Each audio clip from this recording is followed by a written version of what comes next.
Hey guys, Casual Chrono here. So in this video, I wanted to take a moment and first thank the developers for the upcoming crossover, and then second to hopefully welcome new players and maybe returning players to the game. So if you were not aware, there was a teaser a few days ago, and now there's currently a second teaser on the Another Eden YouTube and on their social media channels that looks like Aldo riding a chocobo. And the way the chocobo moves and acts and the name that is kind of teased, all signs are pointing to a surprise collab with Final Fantasy, probably Final Fantasy IX. Vivi, Garnet, Zidane, that crew. So whatever the case, it seems extremely clear that we are having a Final Fantasy collab. The only other game that might make sense might be 7, since in a couple of months, Final Fantasy 7, the remake, is coming to the Switch and the Xbox. But chances are it's 9, which I'm excited about. I grew up with Final Fantasy. Final Fantasy is the reason I got into role-playing games. This might date me, but I subscribed to Nintendo Power, and they sent the Final Fantasy strategy guide back when Final Fantasy 1 came out. And at the time, I was playing like Zelda and Mario and Metroid and all those types of more action-y games, and I had never even seen a role-playing game of any kind. So it blew my little 10-year-old mind, and I was hooked, and I got Final Fantasy. I still have the cart. It's sitting about 6 feet away from me right now. I still have my old Nintendo system with an adapter to my TV, so I could actually pull out and play Final Fantasy the way it was played back in the 1990s, I guess, late 80s or early 90s, I guess.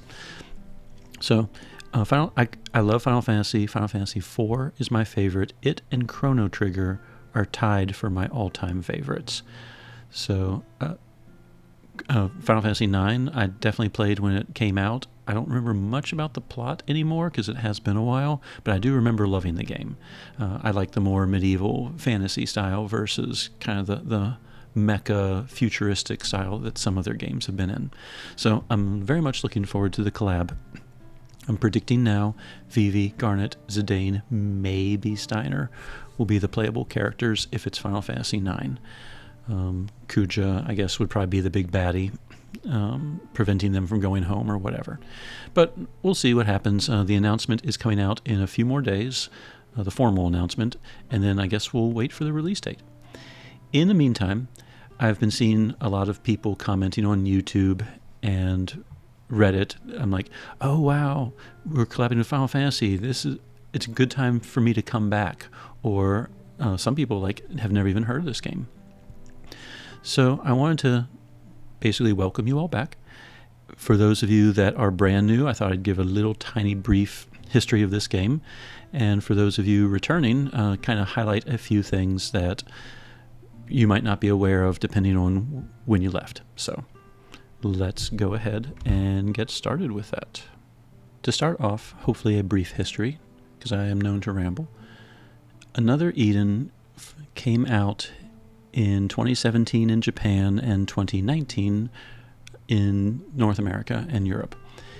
Basically, what drew me to it, and I think what drew a lot of people to it, was the connections to Xenogears and Chrono Trigger, Chrono Cross, that kind of stuff.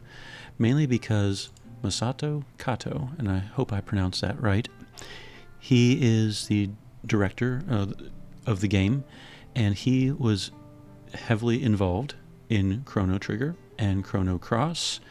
He worked with some other Final Fantasy games, and you can see right here just a list of some of his credits.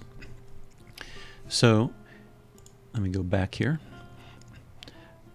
Anyway, so he and music composer Yasunori Misuda, and I apologize if I did not pronounce that right. He was the composer for Xenogears, Chrono Trigger, those types of games as well. So basically a little bit of a Chrono Xenogears reunion going on. And the two of them along with whoever else they were working with at the time, came up with this concept, Another Eden. And Another Eden is often referred to as a spiritual successor to Chrono Trigger, mainly because it also involves like multiple timelines and time travel and all of that, and a lot of the characters. And let me switch to the game itself. A lot of the characters overlap. You may remember Frog from Chrono Trigger. He, in a sense, makes an appearance. He's actually one of the main characters, called Cyrus. He's in a frog form. But it seems like this is a completely different timeline type of frog. Other characters that are very, very obvious. You may remember Luca from Chrono Trigger. She is, or at least an alternate form of her, is in this game, known as Ashtier, and she has a little sidekick known as Ko-Robo instead of Robo from Chrono Trigger. And it doesn't stop there. There's actually aside from Crono himself, there's actually a character that heavily relates to the main 7 from Chrono Trigger, including Magus. So this game revolves around a character named Aldo. And it's a lot of fun. It does not require stamina. You can download it, play it. There's nothing stopping you from binging like 10 hours straight on the game. Nothing is paywalled. It really feels like it is a labor of love from the Chrono Trigger developers. Kind of like their wish. Let me switch to party mode so they stop talking. But it really feels like it's like a gift to the Chrono Trigger, Chrono Cross fans around the world. This game is just a lot of fun. It's surprisingly strategic, but at the same time it's very accessible to everyone. So can't say enough positive things about the game, and I hope those of you that are new to the game discover this and fall in love with it as much as many of us longtime playing people have. First and foremost, whether you are new or whether you are returning, if you were not aware, there is an absolutely wonderful resource known as the Another Eden Wiki. Hey, wanna go for a walk? Oh yeah, the characters randomly talk now too. Certain characters do anyway, so if you hear a random voice in the background, that's not one of my kids, that is the game. Anyway, the Another Eden Wiki. I don't think I would enjoy this game if... You know what? I can just switch to a menu. All right, they're not going to talk anymore. I don't think I would enjoy this game nearly as much if this wiki did not exist. It has everything you would want to know about this game, because some of it's not very intuitive. It's at, if you just Google up Another Eden Wiki, it should be the first thing that returns. And it has information. It has pretty much step-by-step every single chapter in the game. So if you're on chapter 28 and not sure where to go, or chapter 29, you can see all the steps. It has all the side stories and everything. Information about how damage is calculated, and it goes into great detail on that. I cannot speak more highly of this wiki. It's probably one of the most coherent wikis, one of the most helpful I've ever encountered in my life, and I think anyone else that uses it would probably agree with me. So rule number 1, if you're not sure where to go, you can try the Discord, you can try Reddit, whatever other sites are out there, but I can pretty much guarantee the wiki's going to have it. And it's kept very much up to date, pretty much to the day that things come out. So if any of you creators, are out there, thank you so much. And that's not a thanks just from me. I can guarantee you that's a thanks from pretty much everyone that uses your wiki. All right. On that note, there is AE Content Roadmap. If you are new, or if you are returning, This is a roadmap. It pretty much tells you kind of where to go, what are the helpful things to know. So if you've come back and you're on like chapter 37 and you don't remember what you were doing or anything like that, the roadmap can help with that. It is kept up to date. I am recording on the 26th. It was last updated 3 days ago. Another excellent resource if you're trying to figure out things about Another Eden is the Reddit page.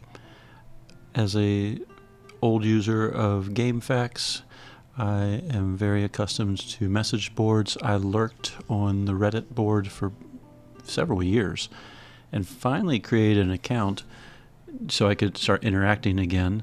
But they have help and questions, weekly mega thread, pretty much everything you would expect. They have, people celebrating victories and achievements, questions about new content, very much what you would expect from message boards.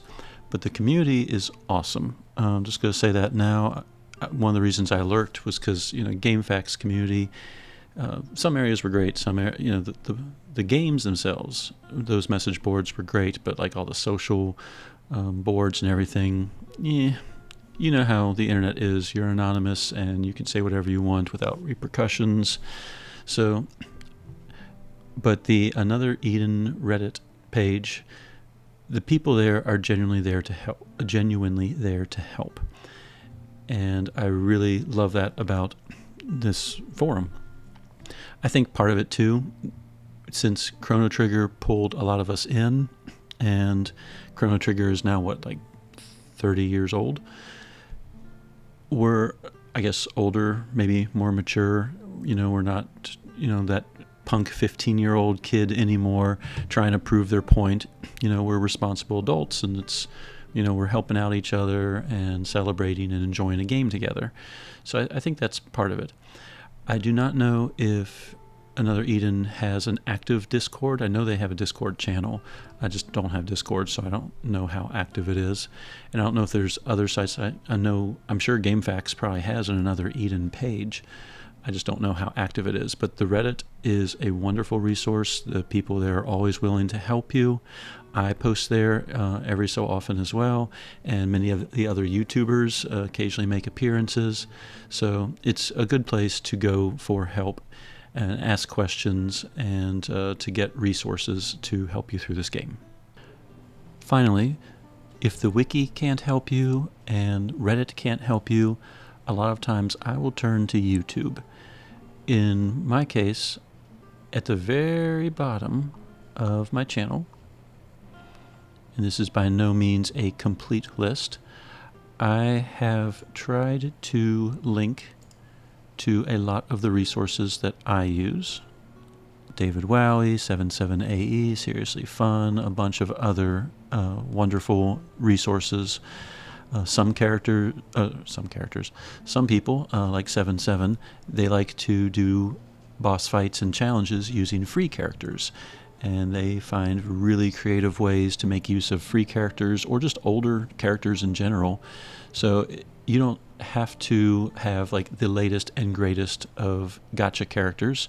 There's plenty of resources out there showing how to defeat content using rare characters, like older characters, or completely free teams. This is not a complete list. I have watched many other YouTubers as well. I just happened to have these handy for people. So on my page, if I can't help you, and I'm by no means an expert, I've never claimed to be, but if I can't help you, scroll down and check out some of their channels and see if maybe they can help you. Other things I've done as well, if I'm trying to defeat a certain boss, I'll just do a search. Just type in Another Eden and the name of the boss or the name of the content and just see what comes up. Something new that has come out, Cat Diaries. Nice and easy to do. Every day, a little red exclamation mark will appear on your diary, and there are 3 cats somewhere in the world kind of hiding. Once you do this cat diary, cat scratchbook for a few weeks, you kind of start to remember where they all are. I can tell you right now, sitting on a bench, you can see the whole town from the air. If I go to the future and Sky Fortress Isa, the cat is in the lower left area of the zone, and they show up as a little orange, yellowish orange, yellow feather. Quill, I guess. So the cat runs off. It might be done, and if so, it's grayed out. Sometimes they run off and they run to a different location, and of course it's just random chance if they do or not. There's nothing you can do about it. But if they run off to another location, you get even more rewards. And if they escape you 3 times, on the 4th time, you get Chrono stones. So let's do the rest of these really quick. Tag means they are in Conium.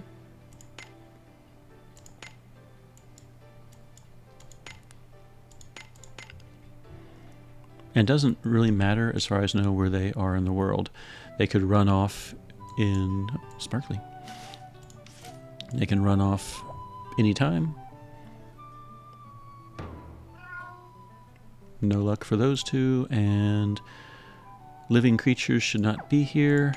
That is Purgatory. Antiquity, Purgatory. And the cats are usually not that far away. This one is right here at the entrance.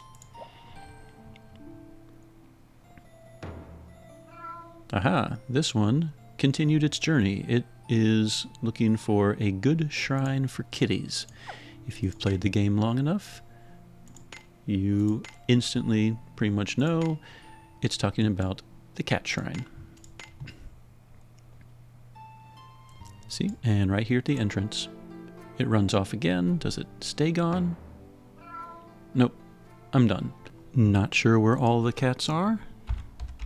We turn to the wiki. You can search up Scratchbook, you can search up Diary, and look at that. Based on the quote, it tells you exactly where to go and what era that location is at. So you get a reward every time that happens, and you also get a little cat stamp. And every, I think, 7 stamps, you get fur balls. And you can get up to 30, each one is like 10. So you can get 30 fur balls if you are far enough along that you access the space-time rift. You go up here to this barrel, and you go meet this very large cat. This cat gives you items that you can upgrade that improve the amount of experience you get per fight. So, and it goes all the way up to level 16 per weapon, so 35%. The cat also has armor that you can raise to 35%. So if you are a returning player, you basically run around, find cats, collect fur balls, come here, and then if you're trying to catch up in levels, let's find someone that I am leveling right now. You can equip them with all that gear. Cat Queen Sword, Cat Queen's Brace, experience badges exist. There are Grasta now that improve experience as well. And you equip all of these on a character and then run them around, and they get a lot of experience. Now, it still takes a lot to go from level 80 to 100, but as you could kind of tell if you were watching, it's not too hard to reach level 90 if you're starting at level 80. So a lot of my characters have hit 90. 90 to 100 is still a bit of a slog, even with all that cat gear and experience gear. But getting from 80 to 90 isn't too bad if you have a team that can fight what are called planar shifts, and if you are far enough along in the game to access them.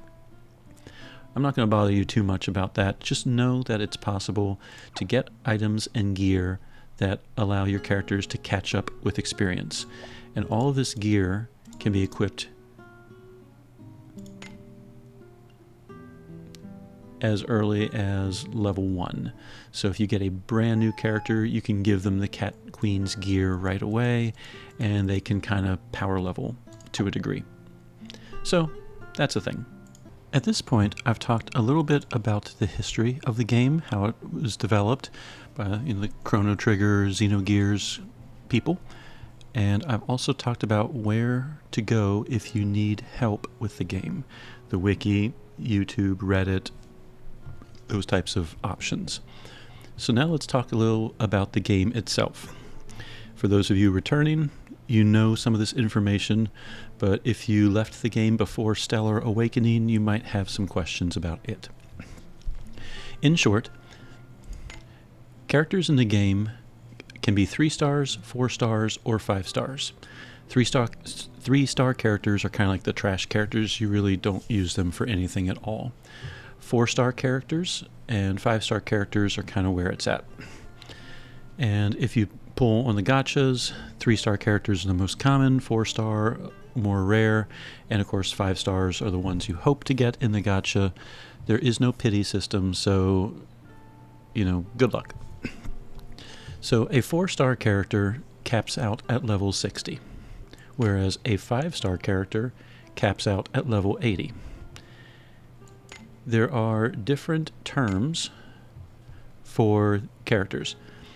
You may see in Reddit in particular the terms Miyu NS, Miyu AS, Miyu ES.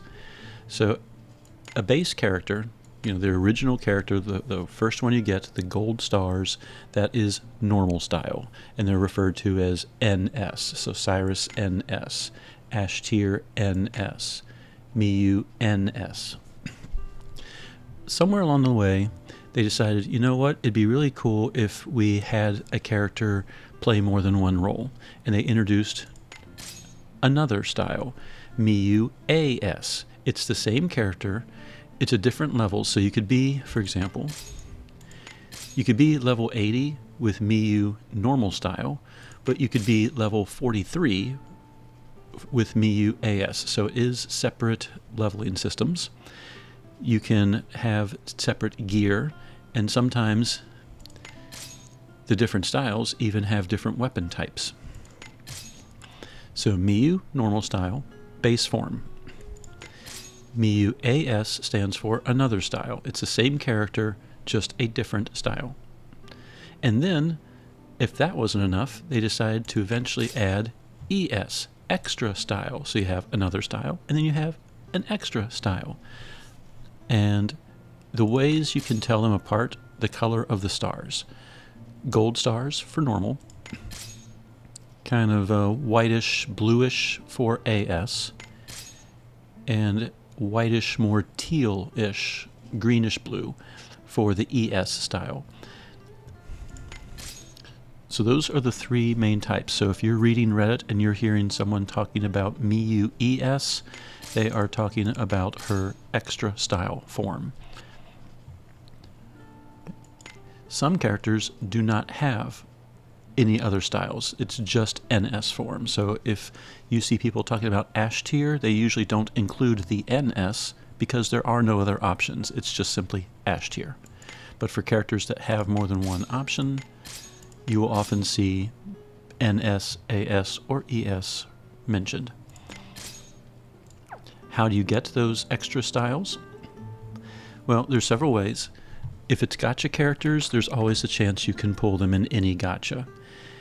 When you run dungeons and collect items, you can also go to the Space-Time Rift, find a character, and if you have collected all of the items necessary, treatises are used for an AS style, codices are used for an ES style, but once you get, it's typically 5, and enough other types of scripts, you can click Use, and you will awaken their AS or ES style. So that's kind of the connotation. There's a lot of characters I do not have enough treatises for, and you will see the words not enough if that's the case. So if I really want Raven's AS style, which is called Prophet, I need 5 treatises. I have only collected 3 so far. Treatises and codices are random drops from dungeons. It doesn't really matter which dungeon you run. They all have the same chance of dropping. So basically, just run your dungeons, and over time, slowly but surely, you will collect the treatises or codices necessary to awaken characters. And in some characters, if you have the 4-star version, you can upgrade them to the 5-star version. So that is a possibility as well. The other thing to note about characters, there's one more connotation. There's your normal style, AS style, ES style. There is also known as an alter style. The Chrono Trigger and Chrono Cross games dealt heavily with alternate timelines and going and time travel in general. This game is no different. Normal styles, AS styles, and ES styles are all part of the main character's normal timeline. However, there is also an alternate timeline, and in some cases, multiple alternate timelines. And the same character will appear in both. For example, Leclerc is a bow user in the normal timeline, but there is an alt Leclerc that also happens to be a bow user in an alternate timeline. They are treated as separate characters. So if you level up Leclerc normal style, and you happen to pull or obtain Leclerc alternate style, she will start off at level 1. Completely separate characters, completely separate skills. A lot of times their elements are different. So Leclerc alter is earth, whereas Leclerc normal is water. And they're completely separate people. You could have them both on the same team if you wanted. So realize, where I'm going with this, the alternate characters, you may see the words Leclerc alt, for example. And in order to get them, besides random pulling, if you collect 3 opuses and have the normal style character at level at 5-star, then you have the ability to go ahead and pull the alternate style character. So it's not impossible to collect the characters, but the main thing is, let's go back to that example, bows. If I was missing Leclerc alter, Leclerc normal has to be 5 stars. If I only had a 4-star version of her, actually, is that right? Now I'm thinking about it. It might be you just have to have the normal style character, period. You can't get the alter if you don't have the normal. It's been so long, I have to double check that. So it's either you have to have the 5-star normal style, or you have to have the character just in general. Someone, I'm sure, can correct me in the comments below. But it is possible to get the alter characters if you have the base character. If you do not have the base character, the alter character will not show up here and you can't get them. 4-star characters, we have 5-star characters, we have normal style, we have AS, another style, we have ES, an extra style, we have an alter character from an alternate timeline. Then we have stellar characters, and if you read forum posts, you'll see it often indicated as SA, Stellar Awakened. Stellar characters have this pretty blue background with the stars and everything, and you can instantly look and see this character is stellar because they have the blue background on their card versus the normal background on everyone else's. So in order to awaken a stellar character, staff Earth, there's a few ways to do it. If a character is available for stellar awakening, and not all characters are, they have the stellar board. You need something called star charts in order to stellar awaken someone. You need 3 of them. There's universal star charts called all cosmos star charts, and then there's character specific ones. As long as you have some combination of all 3, you can awaken someone. For those of you who are returning to the game, you'll be happy to know a lot of older characters, many of which you may already have, are able to be stellar awakened through Nopal's Emporium. If you run down here, he now sells star charts, but only for older characters, not for new characters. So if you happen to have Rosetta, you can buy 2 of her necessary star charts in order to awaken her. And it costs 800 total gems for both of them, 400 each. So the game is constantly giving us Stellar Awakened versions of old characters. So if you're a returning player, there's probably a very good chance some of your older characters, Suzette, for example, Annabelle just got her Stellar Awakening, Ewan, Yuna, and others, and some of these characters are really, really good. Yuna is considered top tier. She is a tremendous character. Ewan is the best fire damage dealer right now. Annabelle is probably arguably the best tank in the game, period. And these are characters that have been around since the beginning. So you don't necessarily have to pull the latest and greatest. It's possible you returning players are sitting on a gold mine of potentially Stellar Awakened characters. Now that said, the Emporium sells 2 star charts. If your character is a 5-star before their awakening is announced, we'll just use Flamapolis. So right now, Flamapolis is an older character. She does not have a Stellar Awakening. She is 5 stars. If they announce tomorrow that Flamapolis is getting a Stellar Awakening, because she's already at 5 stars and level 80, then she will get 1 of those 3 star charts already covered automatically, and all I need is 2 more. So if I run over to the Emporium, I buy 2 more, I can Stellar Awaken her on day 1. Not a problem. However, I mentioned that the Emporium only sells star charts for older characters. Kuchinawa was not an older character when the Stellar Awakening was introduced. For characters like that, you have to use those universal star charts. It's called All Cosmos Star Charts. Free-to-play players can get 1 each month, so it does take 3 months for a free-to-play player to collect 3 star charts in order to fully awaken someone. The other ways to get credit for this awakening, if you pull Kuchinawa as a 5-star, you get 1 Stellar Awakening point, which means if I pull him twice, which is the case for me, I've pulled him twice as a 5-star, he has 2/3 of the way to being Stellar Awakened. If I wanted to use a 3rd star chart right now, I could, or I could just sit around and hope to maybe pull him 1 more time in the future as a 5-star, and then I save my star charts. Stellar Awakened characters have their own talent tree, so to speak, and that part of that talent tree allows them to break the level cap, so they can become level 85, level 90, 95, all the way to 100. So that's how you get a level 80 character to reach level 100. It only is good for Stellar Awakened characters. If a character does not have a Stellar Awakening, they are stuck at 80 until they are given one.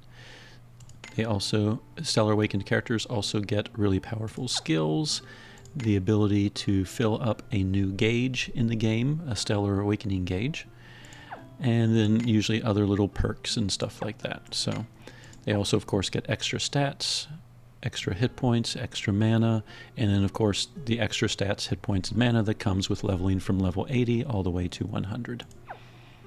In addition to the extra stats and skills that you gain with Stellar Awakened characters, you also have a new, well, I say new because it's been around for a little while, but you have an additional way to attack. So in a battle, most of you are familiar with the AF gauge. There is a Stellar gauge right below it now. It only appears if you have Stellar Awakened characters in your team. And each time they move, it fills up the gauge a little bit. Depending if you've put points into their Stellar Awakening tree, and depending on what the conditions are, you can speed up, and you can fill it with light points, or you can fill it with shadow points and whatnot. You can get into that later, but in general, we're going to go ahead and fill up the gauge.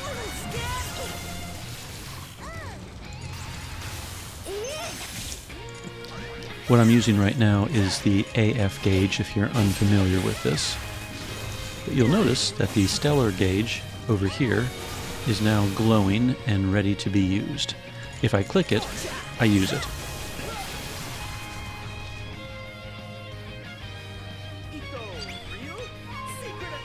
None of this that's happening if you're not familiar with the game has anything to do with the Stellar Awakening. That's just part of the normal game mechanics. Oh yeah, I guess I shouldn't kill Big Baddie, should I? I was going to show you the Stellar Gauge. Let's do it this way.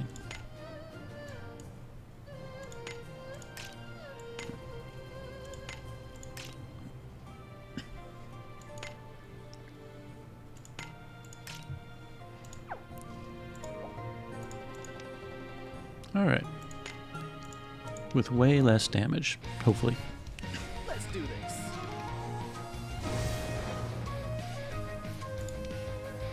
Alright. Another force bar. Enjoy this.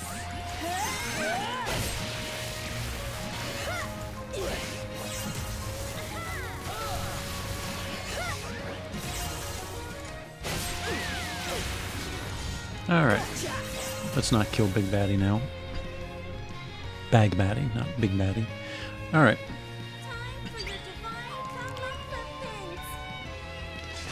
So again, if you have Stellar Awakened characters in your team, you have this new gauge. The more they take action, the more it fills up with either light points or shadow points. Once it's completely full, it's glowing. If you click it, you basically get a free turn. Time is paused, so you don't have to worry about, running out of time. I could go and get a Mountain Dew right now if I wanted to. Any Stellar Awakened characters you have on the team, in this case I have 2, I can choose an action for.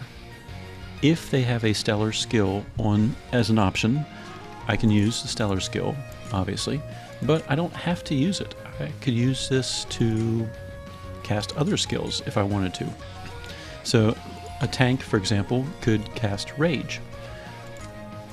Usually, if you use a Stellar skill in a Stellar Burst, which is what we're doing right now, it has an extra ability or does extra damage or something. So typically, you use the Stellar skills in the Stellar Burst, but you don't have to.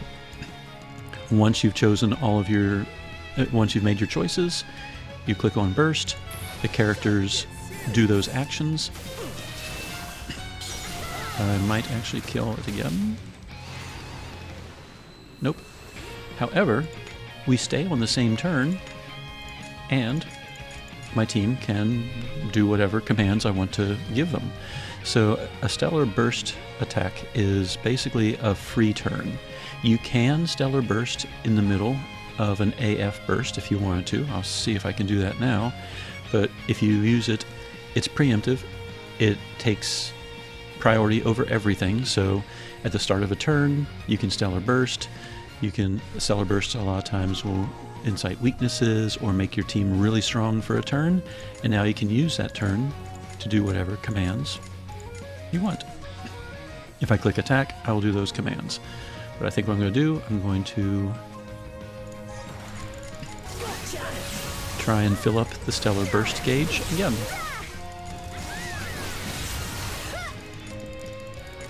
Remember, every time the middle 2 characters go, the gauge fills up a little bit. It's over halfway full now. So if you're not familiar with Stellar skills and Stellar abilities, using the AF burst to fill up the gauge is a common technique these days. It's almost full. Of course, the trick is keeping the AF bar going long enough to fill it up too. But you'll notice everything is paused. I can do those attacks again, or whatever skills I want to choose. I click burst. They execute those attacks. And then the AF gauge is going to keep draining, and I can continue as if nothing happened. See? So it's an extra burst of damage during an AF bar, or I can use it as a preemptive move at the start of any turn. Yay! We won! So if you're unfamiliar with stellar skills and stellar abilities and everything, that's kind of the stellar system. If you happen to have a stellar awakened character, they have this fancy blue background, they gain a brand new skill that's usually pretty powerful. They gain some types of abilities. They gain abilities to fill up that stellar gauge. And then they usually have some type of stellar burst boost where once you click on that burst button, in this character's case, whatever zone I have extends by 3 turns. In this character's case, when I hit that burst button, all enemies' thunder type resistance is reduced until the end of the turn. So if I burst at the start of a turn and then blast the enemy with a bunch of thunder attacks, it will do way more damage. So there's usually a little perk when you click on that boost as well.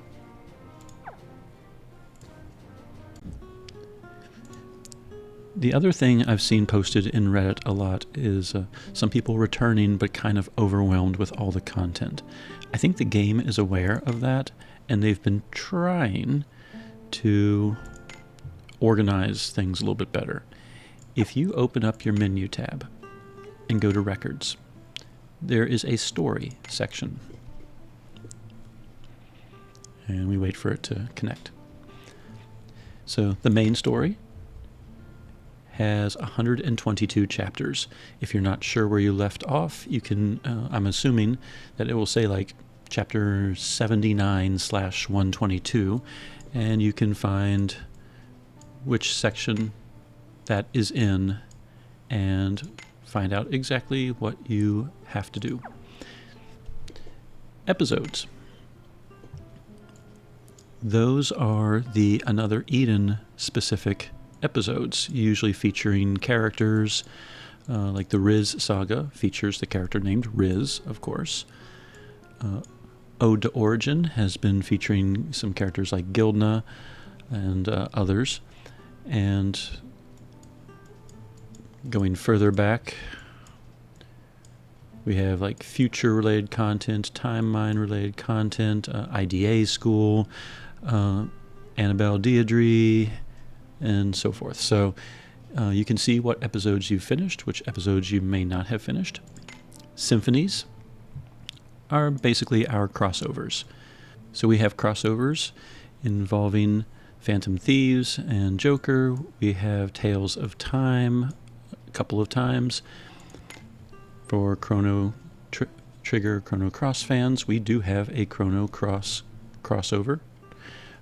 Say that 3 times fast. With Kid, Harl, and Surge. And from Octolite Conductors onwards, so the most recent 3, Octolite, King of Fighters, and the Atelier Ryza series, all of those characters are Stellar Awakenable. So we have no reason to suspect that Final Fantasy will be any different. So when Final Fantasy comes out, we will have some Stellar Awakened Final Fantasy characters that we can get for free. Continuing on, Mythos are basically multi-chapter stories within the Another Eden world. We have one focused on Thalili, Melina, Prey, and others. Then we have